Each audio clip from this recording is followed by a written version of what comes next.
Hello बच्चों, वापस आ गए हैं अपन नेक्स्ट स्टेप को लेके। पहला आ गया, अपन पढ़ चुके हैं रिडक्शन बाय केमिकल मेथड, है ना। पहला रिडक्शन हो गया है केमिकल मेथड से, केमिकल रिडक्शन जिसे बोल देते हैं। अब आता है सेल्फ रिडक्शन। अब नाम में ही सब कुछ छिपा है बच्चों, देखो सेल्फ रिडक्शन सेकंड नंबर है, सेकंड नंबर रिडक्शन रहेगा सेल्फ रिडक्शन। अब देखो बच्चों, सेल्फ रिडक्शन मतलब खुद पे खुद रिडक्शन करें। मैं कहूँ कि मैं हूँ, ये रहा मैं, है ना, और मैं मेरा ही खुद का रिडक्शन कर लूँ तो इसे बोला जाता है बच्चों सेल्फ रिडक्शन। ठीक है ना। तो सेल्फ रिडक्शन बहुत ही कुछ ही एक मेटल के ऑक्साइड शो करते हैं, जैसे कॉपर हो गया, पीबी हो गया, एचजी हो गया ना। कुछ एक मेटल ऑक्साइड्स होते हैं जिसके ऑक्साइड वास्तव में क्या करते हैं बच्चों, सेल्फ रिडक्शन रिप्रेजेंट करते हैं। देखो कैसे बात करता हूँ, जैसे कि अपन रोस्टिंग करते हैं, रोस्टिंग याद है ना सबको, है ना। Self reduction for PB, PB के लिए देख लेते हैं। मैंने बोला ना पीबी का एग्जांपल भी है, इसमें एसजी का एग्जांपल भी है, कॉपर का। पीबी और कॉपर के एग्जांपल एनसीईआरटी में दे रखे हैं तो अपन इसकी बात कर लेते हैं। पीबीएस को बोला जाता है बच्चों ग्लेना। क्या बोला जाता है? ग्लेना। जब इसको ऑक्सीजन की प्रेजेंस में गर्म किया जाता है तो इस प्रोसेस को बोला जाता है रोस्टिंग, जो अपन पढ़ चुके हैं बच्चों, है ना। पहले वाली स्टेप दो नंबर की स्टेप थी रोस्टिंग। जब रोस्टिंग हो रही होती है बच्चों ना, तो सर यहाँ पर रोस्टिंग क्यों पढ़ रहे हैं, यहाँ पर तो रिडक्शन पढ़ना चाहिए ना अपन को। अरे बच्चों ऐसे बता रहा हूँ, तुम्हारे पुराने वाला रिडक्शन तो नीचे वाला है, ठीक है ना। तो जो तुम्हारा यहाँ पर मैं पढ़ने वाला हूँ वो तो ये तो पीछे वाली स्टेप है जो तुम पढ़ चुके हो। देखो बच्चों, पीबीएस होता है वो ऑक्सीजन के साथ रिएक्शन करेगा, रोस्टिंग होगी। रोस्टिंग के बाद में क्या बनेगा, सल्फर यहाँ से निकल जाएगा और कौन सी फॉर्मेट में, SO2 के फॉर्म में, और क्या बनेगा, पीबीयू का ऑक्साइड बनेगा। अब बात बता देता हूँ तुमको मैं, ये होता है पार्शियली रोस्टिंग होता है। क्या होता है? पार्शियल रोस्टिंग होती है इसकी। मैंने बोला था ना कि कुछ एक की पार्शियल रोस्टिंग होती है। मैं बता देता हूँ, रोस्टिंग में चलते हैं अपन एक बार के लिए, है ना। तो मैं बहुत रोस्टिंग में एक बार घुसते हैं वापस से, तो मैं एक बार याद करा देता हूँ मैं। रोस्टिंग मैंने बोला था ना कि देखो पीबीएस हो गया, सीयूएस हो गया, जीएस हो गया, इनका क्या होता है, पार्शियल रोस्टिंग होता है। पार्शियल रोस्टिंग कैसे होगा, पीबीएस जाएगा, है ना, और पीबीओ2 में कन्वर्ट हो जाएगा, पीबीओ में कन्वर्ट हो जाएगा, पर पूरा कन्वर्ट नहीं होगा। ये पूरा कन्वर्ट है नहीं होगा। इसका मतलब याद रखना, पीबीएस, कॉपर और एचजीएस होते हैं ना, इन्हीं के तो जिनका पार्शियल, जिनका देखो जिनका पार्शियल क्या होता है, रोस्टिंग होती है ना, उन्हीं का ही वास्तव में क्या होता है, सेल्फ रिडक्शन होता है। जिन मेटल्स का पार्शियल रोस्टिंग होती है ना, किस किस की होती है, पीबीएस की, कॉपर की और एचजीएस की। और यही तो एग्जांपल दिए थे बच्चे मैंने, यही तो एग्जांपल दिए थे अपन ने। किसके अंदर? इसके अंदर देखो जरा, अपन ने सेल्फ रिडक्शन के अंदर देख लो, कॉपर, पीबी और एचजी तो दिए हैं। जिसका क्या होता है, पार्शियल रोस्टिंग होती है ना, दियर सल्फाइड और are partial roasted to give some oxides. देखो जो कंपाउंड पार्शियली ऑक्साइड बनाते हैं या पार्शियली रिड्यूस होते हैं या पार्शियली रोस्टिंग प्रोसेस देते हैं, वही कंपाउंड वास्तव में सेल्फ रिड्यूस होते हैं। समझ रहे हो मेरी बात को? तो देखो पीबीएस होगा, इसके 100 मॉलिक्यूल मान के चलो, इधर 100 मॉलिक्यूल में मान के चलो ये ऑक्सीजन के साथ रिएक्शन करेगा during to roasting process and then form क्या बनाएगा, यहाँ पर बनाने वाला है बच्चों पीबीओ। मतलब क्या बनाने वाला है, पीबीओ। समझे बात को? ये पीबीओ। अब अच्छे समझ लेना, यही पीबीओ है ना बच्चों, इसका मान के 100 मॉलिक्यूल थे, इसके मान के चलो 2 मॉलिक्यूल बन गए। कितने मॉलिक्यूल बन गए? पर अभी भी 98 मॉलिक्यूल इसके बाकी हैं।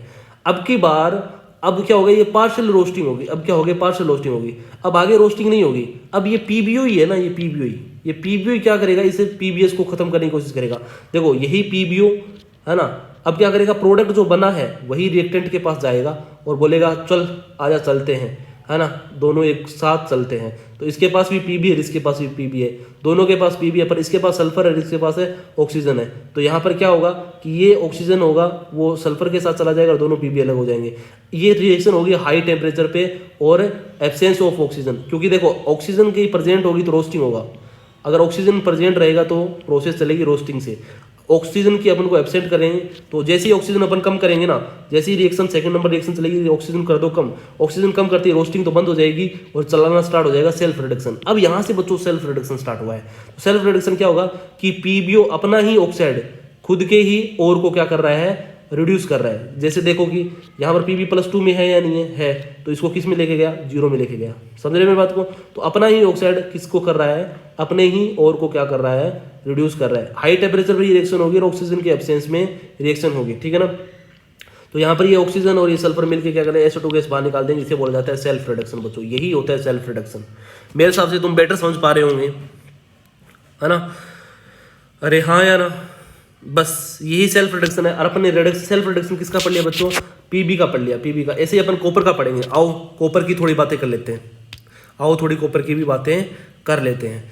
अब देखो यहाँ पर थोड़ी लाइनें वो पढ़ लेते हैं अपन, है ना। देयर सल्फाइड और जो दे रखा है क्या करेगा, सल्फाइड और आर पार्सली रोस्टेड होगा, कंप्लीट रोस्ट नहीं होगा, है ना, to gives the some oxide, जो ऑक्साइड बना रहा है, सही बात है। अब देखते हैं, this oxide is now reduce to the metal by remaining sulphide और एट मतलब बढ़े हुए temperature, elevated temperature in the absence of air, मतलब हाई टेम्परेचर और एब्सेंस ऑफ एयर की प्रेजेंस में यही ऑक्साइड क्या करेगा, बचे हुए सल्फाइड को किस में कन्वर्ट कर देगा, पीबी में कन्वर्ट कर देगा। ये हो गया self reduction. This process is known as a self reduction. ये पूरी कहानी बच्चों तुम लिख लेना, है ना। अब बात करते हैं, ये है बेसेमर कन्वर्टर, इसे बोला जाता है बेसेमर कन्वर्टर, है ना। ये कॉपर के लिए यूज करते हैं, किसके लिए यूज करते हैं बच्चों, कॉपर के लिए। तो तुम्हें पूछा जा सकता है बेसेमर कन्वर्टर किसके लिए यूज करा जाता है, कॉपर के लिए यूज करा जाता है, और कॉपर के लिए सेल्फ रिडक्शन में, किसके, कॉपर के सेल्फ रिडक्शन में। अब बात करते हैं self reduction in copper metallurgy. Copper की मेटलर्जी में भी आएगा बच्चों सेल्फ रिडक्शन, इसे बोला जाता है बेसेमराइजेशन रिएक्शन। इसे बोला जाता है क्या, बेसेमराइजेशन रिएक्शन। और ये किसके, कौन से कन्वर्टर में होगी, बेसेमर कन्वर्टर में होगी। कैसे होगी वो छोड़ो। अब ये अपन बात करते हैं, ये रिएक्शन बहुत ही इंपॉर्टेंट है, तुम्हें पता है ना। ये होता है कॉपर पायराइट, देखो Cu2S और ये FeS, ये दोनों आपस में होते हैं। कॉपर के जो और होता है ना, उसमें क्या होता है, कॉपर के सल्फाइड के साथ साथ आयरन का भी सल्फाइड होता है ना। तो अपन को आयरन का सल्फाइड चाहिए, ठीक है ना, अपन को आयरन का सल्फाइड को हटाना पड़ेगा बच्चों, अपने आयरन को सल्फाइड को हटाना पड़ेगा। तो ये रिएक्शन मैं पहले भी बता चुका हूँ कैसे होगी, ठीक है ना, आयरन के सल्फाइड को कैसे हटाएंगे, ठीक है ना। और यहाँ पर अपन को सिर्फ और सिर्फ कॉपर का ऑक्साइड रखना है। अभी तक अपन को किसका, कॉपर का ऑक्साइड रखना है। कॉपर का ऑक्साइड बनने के बाद में उसका रिडक्शन करेंगे। तो क्या होता है, कॉपर का सल्फाइड और यहाँ पर आयरन का सल्फाइड है, और ये SiO2, क्योंकि दोस्तों इसमें इम्प्योरिटी किसकी होती है, तुम्हें पता है, ये सल्फाइड थोड़ी देर बाद में FeO में कन्वर्ट होने वाला है। FeO में इम्प्योरिटी होती है, ये मेटलिक क्या होता है, मेटल का ऑक्साइड होता है। मेटल का ऑक्साइड होता है बेसिक नेचर का, इसलिए अपन को एसिडिक फ्लक्स डालना पड़ेगा, और एसिडिक फ्लक्स और बेसिक नेचर की ये इम्प्योरिटी क्या करेंगे, स्लैग बनाएगी, ठीक है ना। और यहाँ पर कॉपर सेपरेट हो जाएगा, है ना, सेल्फ रिडक्शन से, और बनेगा क्या, ब्लिस्टर कॉपर बनेगा। ब्लिस्टर मतलब थोड़े फफोलेदार, मतलब जिसमें क्या होंगे, जैसे तुम्हारे फफोले हो जाते हैं ना स्किन पे, वैसे ब्लिस्टर कॉपर बनेगा, ठीक है। अब सुनो, जो ये FeS है ना, FeS को अपन रोस्टिंग प्रोसेस से लेके जाएंगे। FeS को अपन रोस्टिंग प्रोसेस से लेके जाएंगे, तो रोस्टिंग तो ऑक्सीजन की प्रेजेंस में होता है, ऑक्सीजन के साथ रिएक्शन करके FeO बना लेगा। और FeO इम्प्योरिटी होती है, तुम्हें मैं बता चुका हूँ, इम्प्योरिटी होती है, ठीक है ना, इम्प्योरिटी होती है। इम्प्योरिटी के साथ कौन सा रिएक्शन करेगा, SiO2। तो देखो, इसको हटाने के लिए अपन किसके साथ, रोस्टिंग से जाएंगे। इसको हटाने के लिए अपन क्या करेंगे, इसका रोस्टिंग कर देंगे। रोस्टिंग करते हैं, यहाँ पर बन गया FeO। FeO को हटाने के लिए कौन यूज करेंगे, FeO SiO2 के साथ रिएक्शन करके क्या बना लेगा, स्लैग बना लेगा। स्लैग अलग हो जाएगा, समझ रहे हैं बात को। अब बच गया कौन मीडियम में, सिर्फ और सिर्फ है कॉपर सल्फाइड। अब यहाँ से बच्चों सेल्फ रिडक्शन स्टार्ट हुआ है। जो मैं बात कर रहा हूँ ना, सेल्फ रिडक्शन, इतने ऊपर वाला सेल्फ रिडक्शन नहीं है, ये तो पुराना चीजें हैं, अपन पढ़ चुके हैं। अब देखो यहाँ से रिडक्शन स्टार्ट हुआ है। अब देखो रोस्टिंग जब होगी, तो तुम्हें पता है ना, कॉपर के सल्फाइड की पार्शियल रोस्टिंग होती है, मैंने बताया भी था। कॉपर के सल्फाइड की क्या होती है बच्चों, पार्शियल रोस्टिंग होती है। तो तुम्हें पता है ना, कॉपर का सल्फाइड ऑक्सीजन के साथ रिएक्शन करके क्या SO2 गैस बाहर निकलेगा। इसके 100 मोलिक्यूल रहेंगे, तो इसके कितने मिलेंगे, 2 मोलिक्यूल 20 मोलिक्यूल मिल गए, ठीक है ना। तो मान के चलो इसके कितने बचेंगे, फिर 80 बचेंगे, इधर 20 बन गए। तो क्या होगा, पूरा कंप्लीट ऑक्सीडेशन नहीं हुआ, क्या होगा, पार्शियल ऑक्सीडेशन है, सॉरी पार्शियल रिडक्शन होगा, सॉरी पार्शियल ऑक्सीडेशन होगा, समझे बात, क्यों, पार्शियल रोस्टिंग होगी। तो यहाँ पर ये हो गया। तो फिर बचा हुआ यही कॉपर ऑक्साइड क्या करेगा, अब रिएक्टेंस के साथ रिएक्शन करेगा। तो देखो नेक्स्ट स्टेप में क्या होता है, यही इसके अंदर रिएक्शन करके क्या बना रहा है, कॉपर रिलीज कर रहा है।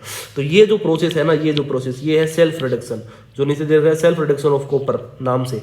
तो यही तो रिएक्शन है बच्चों, ठीक है ना, यही सेल्फ रिडक्शन है। ये हो गया सेल्फ रिडक्शन, ठीक है ना। और ये जो रिएक्शन चलती है वो किस में चलती है, बेसेमर कन्वर्टर में चलती है ना। बेसेमर कन्वर्टर में इस प्रोसेस को बोला जाता है बेसेमराइजेशन। ये बहुत ज़्यादा इंपॉर्टेंट है बच्चों, ठीक है ना। यहाँ पर और डालेंगे, और के अंदर बताओ क्या क्या होगा बच्चों, बताइए मेरे को जरा अच्छे से बताइए। यहाँ पर Cu2S होगा और FeS होगा, ठीक है ना। और इसके साथ SiO2 क्यों डाला जाता है, ताकि ये ऑक्सीजन के साथ रिएक्शन करे और ये कन्वर्ट हो जाए FeO में। जैसे ये FeO में कन्वर्ट करेगा, SiO2 इसको सुलटा देगा, समझ रहे हो बात को। तो क्या बनेगा, कॉपर का सल्फाइड। कॉपर का सल्फाइड क्या हो जाएगा, सेल्फ रिड्यूस हो जाएगा, तो स्लैग बन जाएगा। स्लैग किसका स्लैग है ये, तो स्लैग इसका है, ये देखो ये स्लैग है ना, वो ये रहा नीचे, ठीक है ना, ये रहा। एयर होल इसलिए है बच्चों, ताकि ये SO2 गैस बाहर निकल जाए, ताकि ये SO2 गैस बाहर निकल जाए, ठीक है ना। ठीक है। और ये ब्लिस्टर कॉपर भी, ये देखो जो नीचे जो दिख रहा है तुमको नीचे वाला, बिल्कुल ये है ब्लिस्टर कॉपर, क्योंकि कॉपर नीचे, कॉपर भारी होता है ना, और स्लैग हल्का होता है, तो स्लैग ऊपर रह जाएगा और कॉपर नीचे रह जाएगा। सेपरेट कर लेंगे, दोनों को अलग कर लेंगे बाद में, ठीक है। तो ऐसे ये सेल्फ रिडक्शन होता है बच्चों। सेल्फ रिडक्शन बहुत ही ज़्यादा आसान है, मेरे हिसाब से समझ में आ गया होगा। बाकी बातें अपन अगर फिर भी समझ में नहीं है तो फिर मेरे को बोल देना, मैं समझा दूँ दोबारा। अब बात करते हैं मेटेलिक नेक्स्ट। अब सेल्फ रिडक्शन खत्म हो गया, अब थर्ड स्टेप चलेगी जिसका बोला जाता है मेटेलिक डिस्प्लेसमेंट मेथड। अब देखो मेटल डिस्प्लेसमेंट मेथड, तुम्हें पता है कि एक मेटल आएगा और उसको डिस्प्लेस कर देंगे। डिस्प्लेस मतलब खुद आएगा और दूसरे को हटा देगा, समझ रहे मेरी बात को। अब ये चीज़ याद रखना, जब भी कोई रिप्लेसमेंट होता है ना, जब भी मान के चलो तुम्हारी कोई, तुम मान के चलो यहाँ पर पुलिस थाने में हो, तुम मान के चलो तुम्हारा तुम एक पोस्ट पे हो, इस पोस्ट पे हो तुम, है ना। तुम्हें कोई इंसान तभी हटा सकता है जब तुम RSS कुछ ज़्यादा टैलेंटेड हो, है ना। मान के चलो तुम कोई भी काम कर रहे हो, ठीक है ना, तुम मान के चलो कोई भी काम कर रहे हो, तो तुम्हें अगर कोई बंदा, तभी तुमसे कोई कमज़ोर इंसान तुम्हें कभी नहीं हटा सकता। तुम्हें ताकतवर इंसान, तुमसे ज़्यादा ताकतवर इंसान होगा ना, वो तुम्हें हटा सकता है। ऐसा ही इसमें होता है। तो मेटल डिस्प्लेसमेंट मेथड के अंदर क्या होता है कि जो ज़्यादा पावरफुल मेटल रहेगी ना, वो कम पावरफुल मेटल को उसके जगह से हटा देगी। अब ज़्यादा पावरफुल ही कम पावरफुल को हटा पाएगी, कम पावरफुल ज़्यादा पावरफुल को बच्चों नहीं हटा पाएगी, ये याद रख लेना। तो ये इंपॉर्टेंट है। अब तुम्हें पता है ना, इलेक्ट्रोकेमिकल सीरीज तो तुमने पढ़ी होगी, है ना। ऊपर की साइड होती है ना, लिथियम से स्टार्ट होती है, ली के बाप ने काका से मांगे आलू, फिर नीचे से आगे हाइड्रोजन आता है, हाइड्रोजन के बाद में ये इलेक्ट्रोकेमिकल सीरीज नीचे तक जाती है। तो ऊपर की साइड, ऊपर जो मेटल हाइड्रोजन से ऊपर होते हैं ना, वो सारे मेटल तकड़े होते हैं। मतलब लिथियम सबसे बढ़िया मेटल होता है, तो अच्छा मेटल होता है, ठीक है ना। और यहाँ हाइड्रोजन से नीचे ज़्यादातर क्या होते हैं, कम मेटेलिक प्रॉपर्टी रखने वाले होते हैं। तो बताओ जड़न इलेक्ट्रोकेमिकल सीरीज में ऊपर आता है या फिर कॉपर, तो जड़न आता है। जड़न की मेटेलिक प्रॉपर्टी ज़्यादा होती है किससे, कॉपर से। तो जड़न ज़्यादा मेटेलिक होता है, तो जड़न इसको हटा देगा आराम से, तो क्या बन जाएगा जड़न SO4, और यहाँ पर कॉपर को लात मारेगा, भगा देगा इधर से, भग यहाँ से, ठीक है ना। तो यही चलेगा इधर। In this method compound is reacted with a more electropositive and more reactive metal which displace the metal from the solution। क्या करेगा, मोर जो इलेक्ट्रोपॉजिटिव वो मेटल ज़्यादा होगी जो बहुत ज़्यादा रिएक्टिव होती है। क्यों, मेटल वही जो इलेक्ट्रॉन दे, है ना। तो जो इलेक्ट्रॉन देगा वो मोर इलेक्ट्रॉन पॉजिटिव रहेगी नहीं बच्चों। इसका मतलब क्या होगा, जो ज़्यादा रिएक्टिव मेटल रहेगी वो क्या करेगी, कम रिएक्टिव मेटल को आसानी से हटा देगी। तो जड़न इसको लात मारेगा, भग जाए यहाँ से, भगा देगा। ऐसे ही क्या होता है, एक होता है क्रोल्स प्रोसेस। क्रोल्स प्रोसेस में मैग्नीशियम बताया था ना मैंने, ली के बाप ने काका से मांगे आलू, काका से मांगे मैग्नीशियम बहुत ज़्यादा रिएक्टिव होता है बच्चों। मैग्नीशियम ये टाइटेनियम से बहुत ज़्यादा रिएक्टिव होता है। टाइटेनियम को कहेगा भग यहाँ से, है ना। तो यहाँ पर मैग्नीशियम के क्लोराइड बन जाएगा और टाइटेनियम अलग निकल जाएगा। और टाइटेनियम अलग निकलना और मैग्नीशियम खुद जुड़ जाना, इसे बोला जाता है क्रोल्स प्रोसेस, है ना। Magnesium act as a reducing agent. Magnesium किसकी तरह काम कर रहा है बच्चों, रिड्यूसिंग एजेंट की तरह काम कर रहा है ना। तो यहाँ पर किस में था, प्लस है 4 में था, है ना। और किस में लेके गया, 0 में। इलेक्ट्रॉन लिए इलेक्ट्रॉन इसने लिए हैं, इसका मतलब इसका रिडक्शन हुआ है। तो मैग्नीशियम किसका काम कर रहा है, रिड्यूसिंग एजेंट का काम कर रहा है। तो क्रोल प्रोसेस के अंदर मैग्नीशियम यूज किया जाता है एज ए रिड्यूसिंग एजेंट। तो याद रखना, ज़्यादा रिएक्टिव ही कम रिएक्टिव को अपनी जगह से हटा सकता है, डिस्प्लेस कर सकता है। कम वाले में ज़्यादा को हटाने की ताकत नहीं है, ठीक है ना। तो ये पूरी कहानी होगी बच्चों, बाकी बातें भी करेंगे अपन। लास्ट रहता है इलेक्ट्रोलाइटिक रिडक्शन, और ये पढ़ने के बाद में अपना रिडक्शन खत्म हो जाएगा और सिर्फ रिफाइनिंग प्रोसेस ही बाकी रहेगी। उसके बाद में चैप्टर थोड़ा मोटा ही बाकी रहेगा, उसके बाद में चैप्टर खत्म हो जाएगा बच्चों, ठीक है। अभी के लिए बस इतना ही, बाकी बातें करेंगे ब्रेक के बाद। धन्यवाद।